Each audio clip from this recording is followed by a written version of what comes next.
Hello and welcome to Getting Started with the Silverlight 5 Beta. My name is Michael Crump. I am an MCPD. If you want to check out my blog, you can. It is at michaelcrump.net. That is where I usually blog all things Silverlight, to Windows Phone 7, to WPF, to really whatever I find interesting in the .NET universe. I also am on Twitter at mbcrump. And all throughout the day I usually will tweet things that I find interesting or things that I think that other Silverlight people will find interesting. So this webinar today is brought to you by SilverlightShow.net. Be sure to check out their site. They have all kinds of news and information on Silverlight, to Windows Phone 7, to pretty much anything that has to do with XAML. So check out their site. Okay, the agenda for today. First, we're going to talk about what is new in the Silverlight 5 Beta. So we're going to talk about all of the new features in Silverlight 5 Beta. Then we're going to talk about what is not included in the Silverlight 5 Beta. So the Silverlight 5 Beta does not come with every feature that you may have seen in the Silverlight Firestarter that was around last year, the end of last year. So this will be the first beta that is not a fully featured version of Silverlight. So of what they announced in the full version. So it has about a half of the features that are actually going to be in the final version. So keep that in mind as you download the bits and kind of get started playing with it. Then I'm going to walk you through getting started with the Silverlight 5 Beta. So this is going to include what you're actually going to need to download, and I'm going to guide you through a few extra files that may help with you experiencing developing Silverlight 5 applications. Then we're going to review key Silverlight 5 features, and I'm going to be providing demos of the following. And don't let any of these terms so far scare you, because we're going to go over them in detail in just a moment. So we're going to take a look at XAML debugging, to out-of-browser multiple window support, to the SoundEffect Class for low latency, to supporting double, triple mouse clicks, to linked text containers, or otherwise known as multi-column text, to 3D support. So, continuing right along, we are now at the Getting Started with Silverlight 5 Beta intro, and I'm going to just go ahead and walk through a couple of the items that you're going to want to download to get started developing Silverlight 5 applications. So the first thing is Visual Studio 2010 SP1 or Visual Web Developer Express 2010 SP1 is required to develop Silverlight 5 beta applications. So if you already have MSDN, then you're going to have Visual Studio 2010 usually available in most of your accounts. If you have, there's a couple of different flavors of that, such as Professional and Ultimate Edition. Or if you don't have MSDN, you have nothing, you can go and grab the Visual Web Developer Express 2010 SP1. That's available free, and I'm going to give you the links to these in just a moment. So after you have installed Visual Studio 2010 SP1 or Visual Web Developer, then you're going to need to download and install the Silverlight 5 tools for Visual Studio 2010 SP1. So the tools, that is a separate download. You can use the web platform installer as a starting point. You can select Silverlight 5 tools from that, and you will be right on your way. As soon as you install that, you'll pretty much have everything that you need to actually build and develop Silverlight 5 applications. So it does come with all of the components necessary, and Microsoft WCF RIA Services version 1 SP2. I would also recommend installing Expression Blend Preview for Silverlight 5. That is, as I said, a separate download. Once you download that, you're going to be able to do some extra features that are a little bit harder to do if you're just doing straight XAML. And what I'm mainly referring to as storyboards, animations, and that sort of thing. So for exploring the release, you may want to download the Silverlight 5 SDK CHM file. This file is about 75 megs, and once you download it, then it gives you pretty much everything you need to know with starting Silverlight 5 development. Now, if you've already taken a look at Silverlight 4, then and you've looked at the SDK, especially the CHM or compiled help module, then a lot of that's going to be information you've already seen before. But they do have a couple of sections that is specific just to new Silverlight 5 features. So for a link to all of the files listed above, you can just simply visit mcrump.me/capital ICU lowercase mk uppercase V. This was actually an article that I created for SWUG, which is a SQL Server user group that I've done quite a bit of work for here lately, especially regarding Silverlight 5 to kind of help reach the community. So you can go to that site and you'll be able to get what you need, all linked to all of these, and you won't have to go searching on Bing or Google or anything like that. So keep that link in mind, and also the PowerPoint presentations are going to be available at the end of this webinar. So let's switch to our next slide. So our next slide is what's new in the Silverlight 5 beta. So there's a lot of new features here, and all of the features that you actually see the word demo beside it, I'm going to show you as we walk through and kind of explore this release together. So I'm going to go straight down through the list, and I'm going to kind of define each one of these. It's okay if you don't get all of it. Maybe in the demos and some of the other links that I'll provide, you'll be able to get the information that you need.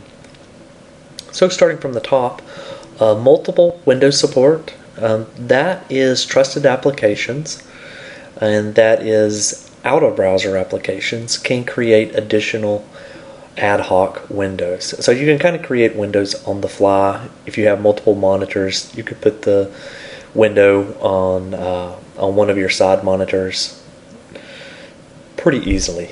The next feature here is ancestor relative source binding. So this enables a data template to bind to a property on the control that contains it. Then we have implicit data templates. This allows you to target a data template for a specific type. Then we have click count. This enables multi-click input on left and right mouse buttons. We have binding on style setter. This allows bindings to be used within styles. Then we have real-time sound. This is for low latency audio. So this enables preloading of an audio source for precision timing of playback. And multiple playback is okay. A lot of the times people are using this right now for, are going to be using this for games. If you need an engine sound or an asteroid or something like that, you could change the pitch, and you could play back multiple WAV files at once. Then you have variable speed playback.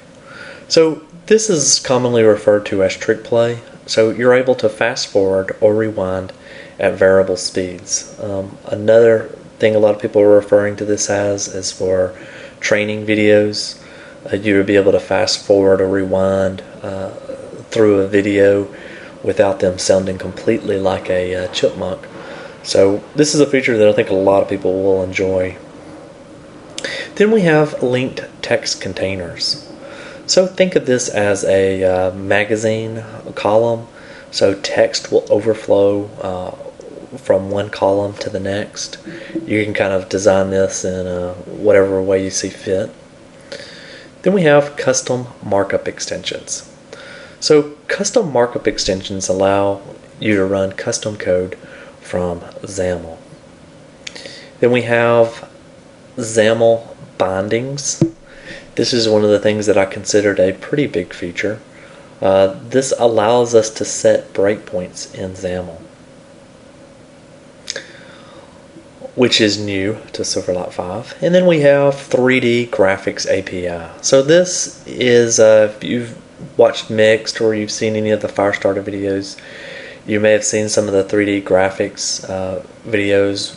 The recent one is building a house. They had a couple of other ones where they had Scott Goo. Basically, they were able to open him up and go in, and you could see his heart beating. I thought that was pretty cool. So basically, this is just for accelerated visualization and rich user experiences. So moving right along, what is not included in the Silverlight 5 beta? So, as I said before, there is some features that were left out of the beta that will be in the final version. I'm going to go ahead and I'm going to go over a few of these, and then there's a couple more that are not on the slides that I will talk about real briefly. So we have remote control support. This allows users to control media playback, DRM advancements, open type support, text clarity, 64-bit support, and then there's a couple of other things like improved power awareness that prevents the screensaver from being shown while watching videos and allows the computer to sleep when the video is not active. And then COM interrupt for trusted applications running in browser. You may remember from Silverlight 4, they had COM interrupted for trusted applications running out of browser. And then call in unmanaged code using pinvoke from trusted applications in and out of the browser. So if you were able to watch any of the Mixed videos, you may have seen in one of the sessions, it was on Advanced Silverlight, using pinvoke, they were actually able to plug a USB stick into a computer and read images off of it, and then when they removed the USB stick, Silverlight could detect that. So basically Silverlight 5 applications were able to detect somebody inserting or pulling out a USB key. And then the last feature that's not included is the pivot viewer control.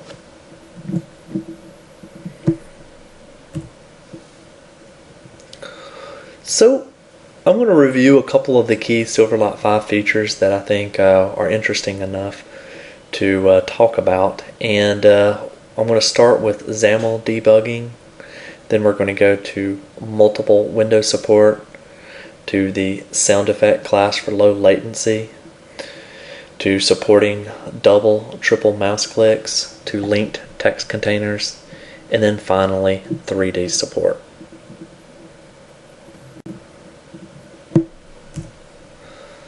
So let's go ahead and let's start. So the first thing that I want to talk about today is XAML debugging. So you can set a breakpoint in your editor on XAML lines that have the binding syntax in them. So in this example, this was basically a screenshot taken directly out of the Visual Studio 2010 Designer. You will see a hyperlink button with a navigate URI that has a binding syntax on it. And on that line, I was actually able to set the breakpoint. And the breakpoint, for those who may not be familiar with it, is the little red circle that is out to the left-hand side of the screen. Now, if I had tried to put that in any of the other lines, so say for example, the line that has the grid or the stack panel, it wouldn't have allowed me to have done that. And it pops up a little message at the bottom telling you that you cannot set a breakpoint there. And what we're going to do is when I get into the demo, I'm actually going to do that where you can see that and understand the error, so you may not do that when you're actually building your applications. Another thing I just mentioned about you cannot put a breakpoint in lines without the binding expression. Another thing is that you will have the ability to debug bindings in Silverlight 4. So if you have a Silverlight 4 application that is already installed on the same machine that has the Silverlight 5 beta, you'll immediately be able to start debugging binding statements. And what I will do is I'm going to pull up a sample Silverlight 4 application with a binding expression and just kind of show you how that works, which is pretty much identical to the way it works in Silverlight 5. So let's go ahead and let's take a look at a demo. So I'm going to escape out of this. I'm going to bring up Visual Studio. I'm going to open a project here.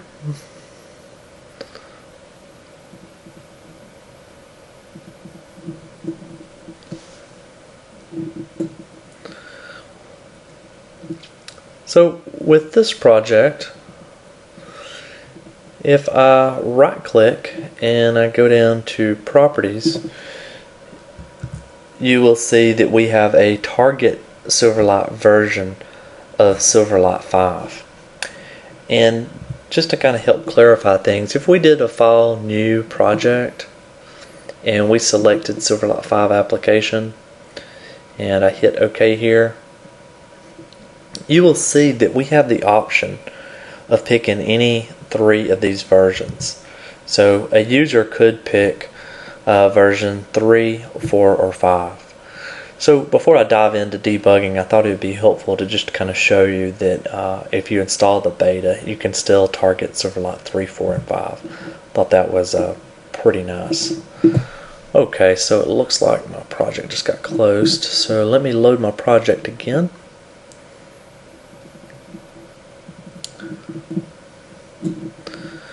Okay, so we just showed you that this is a Silverlight 5 application.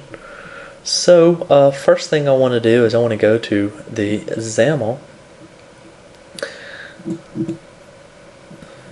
and take a look at our statements here. So let me just go ahead and I'm going to zoom in here. You just see that we have the breakpoint that I was talking about earlier right here, and this is actually on our binding statement. So while that I'm in here, if I went ahead and I tried to put a breakpoint on the grid, well, then I get this little message down here at the bottom that says this is not a valid location for a breakpoint. So make sure whenever you put this in that it is only on the binding expressions. So here I have set the binding on my first 2 lines. So I'm going to leave this breakpoint here on the hyperlink button, and I'm going to navigate over to podcast.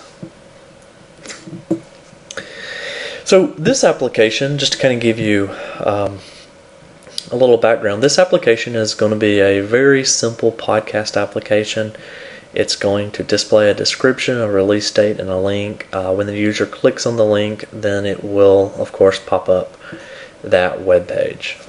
So I wanted to be able to show you the features in a very easy way, so I'm not using any type of MVVM or any sort of design pattern, just so you can see what's going on. So in this example, I have a class, and it is called podcast, and I have a description, a release date, and a link. And then in my constructor, I'm taking in the description, the release date, and the link, and here's where I'm setting them. So back on my main page, I don't think it can really get any more easier than this. I have a loaded event, and then I have a this.data context that I'm setting to a new podcast. And I'm giving it this developer's live criticism, a date time when it was released, and then the URI. And this developer's life is an excellent podcast that you should check out by Scott Henselman and Rob Connery. Okay, so back to my application here. I'm going to go ahead first off, and I'm just going to run this application. So I'm doing start without debugging. And when I do that, I can click on this listen to this episode, and I can see that it's not doing anything. And I click on it a couple of times, and you can tell here by the blue highlighting that I'm clicking on it, nothing is actually happening, and it should open up a new browser window for me. So I'm going to close out of that, and now is when I would actually take a look at my binding. So from here, I'm going to run it this time, except for I'm going to have the debugger attached to the application. So I start running it, and boom, it hit, and I'm just going to scroll this up a little bit where you can see it. We have a binding state that has an error. And this error, let's just go ahead and let's expand this error. And what I'm just going to do here is I'm just going to do a copy and let's paste it into Notepad where you can read the full thing. And I'll just do this since I have word wrapping installed. So from here you can see that we have a binding expression path error lik property not found on Mike's debugging XAML.podcast. So in this example it's pretty obvious. On my class podcast that I created, I do not have this lik property. So if I close back out of that, hit no, go ahead and stop debugging, and I come back to my podcast, I will see that Visual Studio was right. It's called link, not like. So I come back to this, I fat fingered it, I put LINK back in it, and now I run this same application, and I'm not going to attach the debugger. And now I click listen to this episode, then this copy of this developer's life just loads. So you can see kind of how helpful that it is, and just so you see a little bit more in detail, let me run this again. Let me stop on this line, and let me just expand a few of these things out for you, where you can kind of see what all is available. So you have a binding, you can access things like fallback value to the string format, to a target null value. This one does not have any error, and you can just go right on through this and keep navigating down and be able to see more information about what is going on in your binding statement. This is really powerful. This is something we've never had before. So I would recommend checking it out more in detail. Of course, this example, this demo is fairly simple because I created the bug, but in a real application, this would also be very helpful if there is a value that's not populating on something that you think that it should be. So from here, really quick, I'm just going to go ahead and close this solution, and I'm going to open another solution. And it is basically the same exact project, except for what I have done here is this is a Silverlight 4 application. So if I come down here and I go to properties, you can see target Silverlight version is back to Silverlight 4. Of course, debugging XAML was not in Silverlight 4 when it was released, but now I could run this application and I get my breakpoint hitting here. So that's free. So out of the box, if you install the Silverlight 5 beta, then you will be able to debug Silverlight 4 and Silverlight 5 binding expressions. So let's go back to the slides and let's take a look at our next Silverlight 5 feature. So the next thing I want to talk about is multiple window support. So you are able to create numerous windows that your application can interact with and show them as separate windows in the operating system. A couple of things to note here is that if you close the main window, then it closes all of the other windows.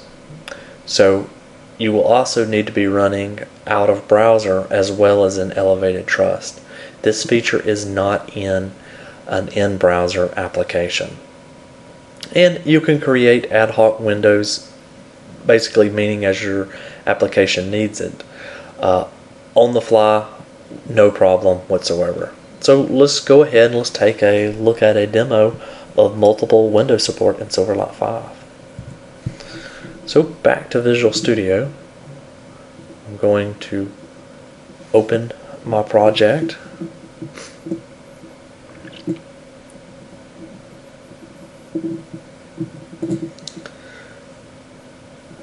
And from here I have a main window, and in this window this is just the default grid. I have nothing in it. The only thing that's interesting here is the main page, where I have a loaded event, and then I have a main page underscore loaded with a simple for loop that's basically going to 5 that is going to create a new window. And you see that as window.window, so that may be a little confusing. And from here I have a height of 50, a width of 100, I'm giving it a left and a title, and then in the content here I am doing a pop-up UC, which is basically a user control, and then I am setting the visibility to visible, and then I'm setting the window style. So I added a couple of notes here as a reminder for myself, but for other people as well. You can also use a button if you wanted to use that, or really any sort of framework element. And a couple of the other things that I'm going to show you in just a second is that you can change the window style, and the window style.borderless round corners window will result in an exception. So what we're going to do right off the bat is I'm just going to copy this one out, this single window, and I'm going to put it right here.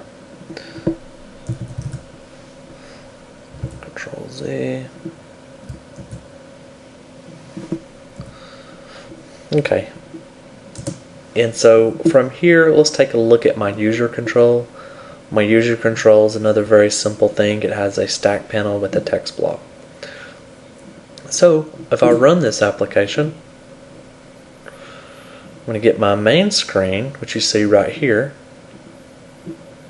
and then I have a whole bunch of other user controls that are all down here at the bottom now, since I expanded since when I shook the screen. Windows 7 dropped everything. So from here I'm just going to go ahead and I'm going to open up one more of these, and that way I can kind of show you what's going on. So I have a couple of windows right here. I can close this window and I could close this window and we're okay, but if I close the main window, then all of my other windows die. So that is one thing to keep in mind there. And then let's just go ahead and let's see if I can put in my button. And let's just steal this code.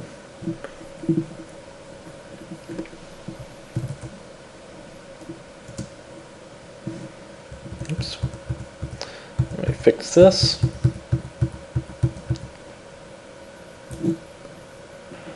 There we go. Okay, so now if I run this, then I have my framework elements right here, and the same goes for those as well. I can simply close one or two of those or close the main window, and that drops out.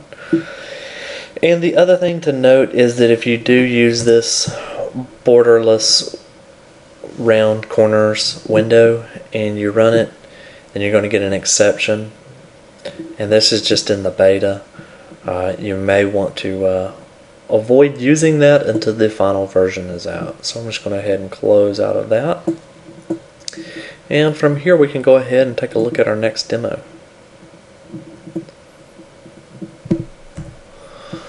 So the next thing I wanted to show you is the SoundEffect class for low latency.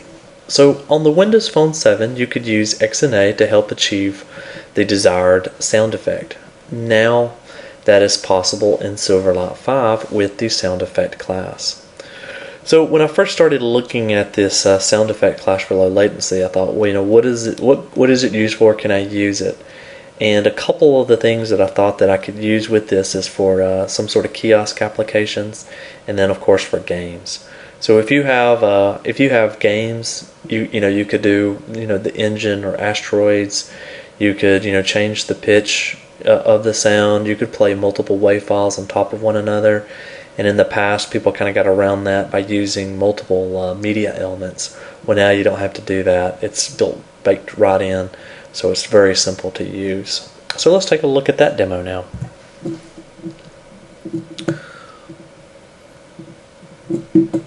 So I'm opening my project here, and let me find it.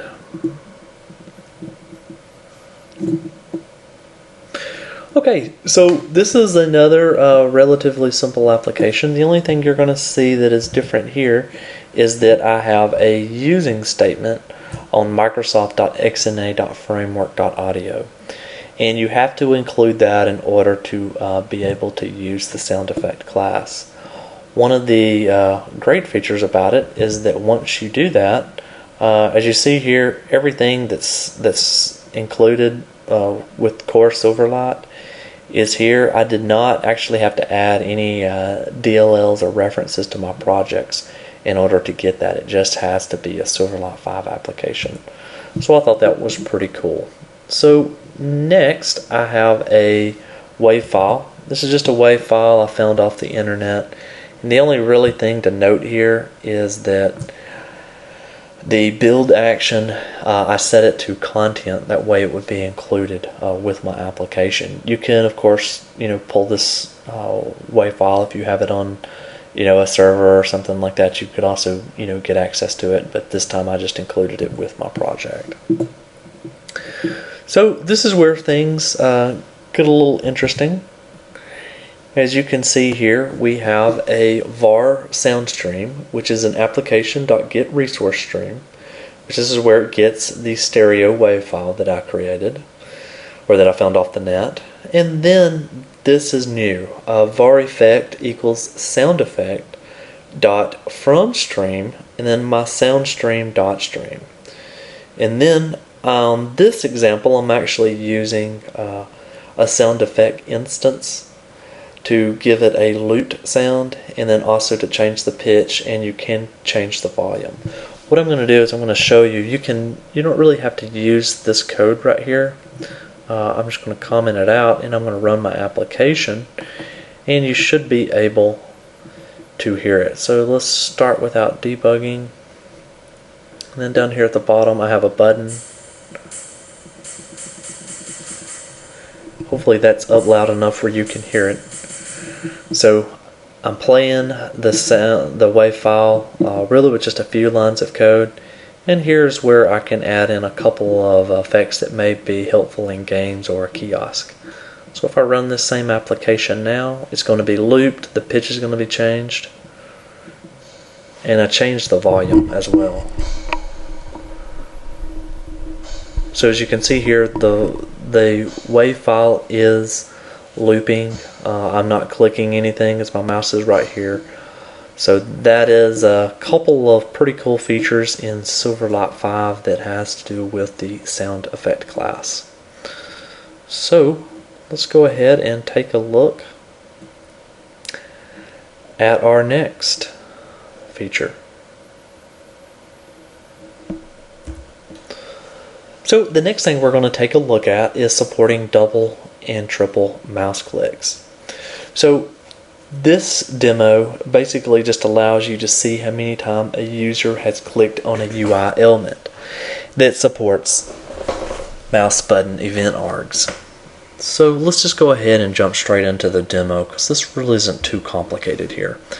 So we're going to go to Visual Studio, we're going to go Open,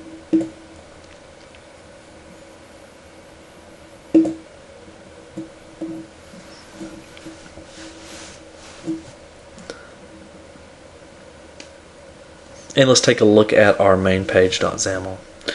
So from here, everything here is pretty standard. You can see that we have a border and then we have a text block. Where it gets a little, the only thing I've really added here is this mouse left button down. And that is, of course, on the text block. And I have one whole line of code that is actually going to be able to tell us what is going on, and that is the e.clickCount.toString. So this comes from mouse button event args. So e.clickCount, this right here, is new to Silverlight 5. This is actually just a integer that comes from our system.windows.input. So if I back this up and I take a look at our project here, I can start without debugging, and from here you see we have a 0 because it has not been clicked yet, and now I'm going to start clicking on it. So as you see here, it is now trapping the number of times that I'm clicking on the text block. So if I stopped doing it right now and I come back to it just a few seconds afterwards, you can see we can start it again. A couple of things to note here is that people have tried this with a couple of hundred mouse clicks and said, you know, there is no problem, and really you could add code to make this go, you know, or trap, you know, if-then statements on certain number of mouse clicks. If you found that useful in your application, right now I can't find a whole lot of use for it, except for adding a Easter egg to your application, which we're all professional developers, and we probably don't want to do that in any of our commercial applications, maybe just our internal applications. So we'll just go ahead and close that and take a look at our next demo. So the next demo to look at today is linked text containers. So this feature enables the text of a rich text box control to overflow from one onto the next. So a multiple rich text box overflows can be chained together to spread text across a layout. So one of the things to note here is that a rich text block is different than a rich text box overflow. So get those two kind of in your head and kind of be thinking about them, because they are different, and overflows will allow you to overflow text into it. So and as I said before, they can be chained together. So let's take a look at a demo for this.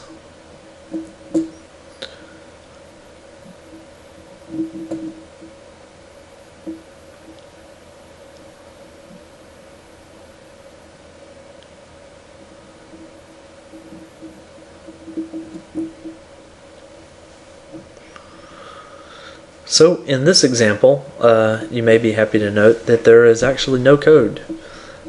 Everything is done in XAML. So from here you can see I have a rich text box, and then I have a rich text box overflow. And this is, as you can see here, this is the rich text box overflow.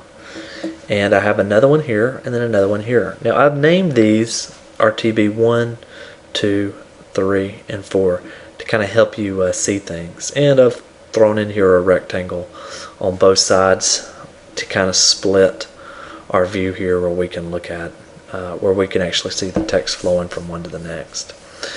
So as you see, we have a rich text box, and we have an overflow content target that is overflowing to RTB2. And then RTB2 has an overflow content target that's going to 3, and then from 3 to 4, and 4 does not have anything, so it is not going to overflow text. So from here, let's just go ahead and let's run this application. So if I run this application, I'm going to type some text here.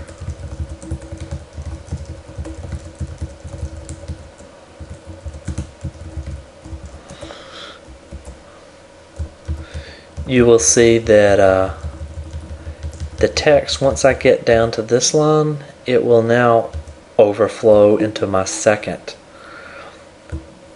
rich text block overflow. And I can keep going, and from here it's going to flow into my next rich text box overflow, and then to my fourth one. One of the things to note here is that when I was working with this, I was thinking about how I could use it. I was worried about my user backspacing and it getting stuck in this box. But you'll be pleased to know that once you keep backspacing, it actually does backspace up into the previous rich text box overflow. So I found that very helpful, thinking about my users and how things would work out. So that pretty much concludes that demo. So we'll just go ahead and close that solution and head back to the slides. And our last feature that we're going to take a look at is 3D support. So Silverlight 5 now has built-in XNA 3D graphics API to enable you to build rich GPU accelerated visualizations and rich user experiences. So this includes a new 3D drawing surface control as well as immediate mode GPU access to shaders effects for 2D and 3D use. So since I'm not really a 3D guy and I haven't done a whole lot with 3D, I thought I would show you some demos of 3D applications that people have built that are professional quality, and maybe that kind of gets your brain spinning for where you might could use this. So the first one I wanted to take a look at, I'm just going to copy this and let's just bring it up in Internet Explorer, and we'll paste here. The first one I thought that was pretty cool, that includes that includes the full source code, was this effect using the Silverlight 5 3D. So basically, in this blog post, they're saying that Silverlight 5 takes 2D Silverlight game development to the next level, and with these type of features in the browser, I couldn't agree more. I thought this was really cool. This is something you may want to check out. The link to this, of course, is included in these slides. So the next thing I wanted to show you was the Babylon 3D demo, and let me just go ahead and pull that up right now.